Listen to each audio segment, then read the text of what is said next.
Kids are a blessing. I don't have any kids myself, but from what I've gathered from my audience, a large majority of us either want kids or we have them already. Now, what's one thing that kids need growing up? Exercise. Everyone needs exercise. Get them active. Great way to do that: sports, basketball, football, baseball, cheerleading, gymnastics. I could go on. To America, we have a lot of sports.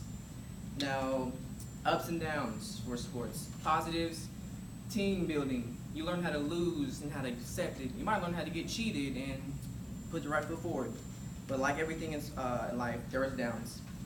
Injuries. There's no way you can avoid an injury in a sport. I don't care, you either jammed your finger, you broke your arm, or maybe your feelings were hurt because you had to run a lot.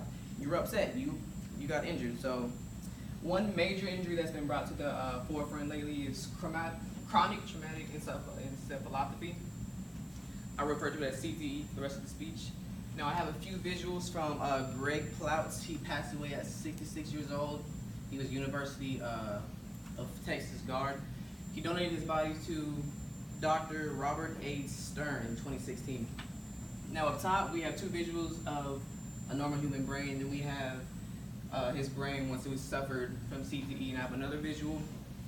Get it a little closer. This microscopic view. Once again, it's normal up top. And down here, obviously, you can see the brown on the outside. Now, this is a protein. It's called tau. It gets into your brain, and it like shuts down your cell's ability to shape. So maybe it'll shrink, or your brain will greatly enlarge. And CTE is broken down, and it's caused due to repeated hits to your skull. And now, a lot of people I've talked to, they confuse this with, oh, that means you have a lot of concussions. Not exactly. If you just get hit in your head over and over and over and over, eventually you can form this protein of tau in your head. Now, symptoms to look for in your children: memory loss, trouble learning, and your hurt ability to do routine tasks. I remember as a young child, I was about 10 years old, my uncle had CTE, and I remember very vividly, there'd be days he just couldn't brush his teeth, and he would just forget my name. And as a younger child, I didn't know what this was. But as I grew up, I realized he had CTE. Now, I ask you, is this something we would like to expose our children to? Is this something we want to put our kids through, as young children growing up, having these problems? Now, you may be asking yourself, Kaylin, why we have such, CTE is a problem. Do we just not sign up for sports? What do? They need exercise. I have a few things. Now, CTE is not, you can't cure it. But what you can do is you can detect it early. Now, a few things to look for.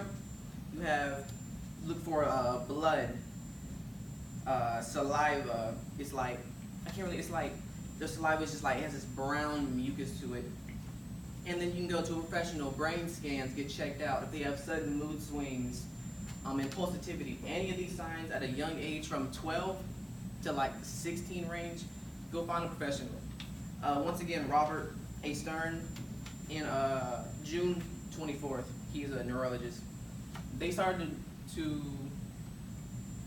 get this program to, they can check you out and have a brain scan. So now they can detect it early on. They can put you through stem cell therapy, which essentially is it's surgery, and you go in and you try to take out as many of the protein as you can.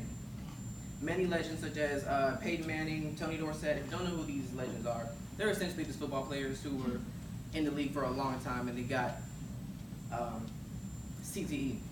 Now, I say all this just to inform everyone. I asked the question, how do you protect your children from, CTE? Essentially, just get them checked out every once in a while. Make sure their brain's working nicely. Make sure everything is fine. And I say this just so, in the future, we can protect our children and still let them be able to have a good time in playing sports. Thank you.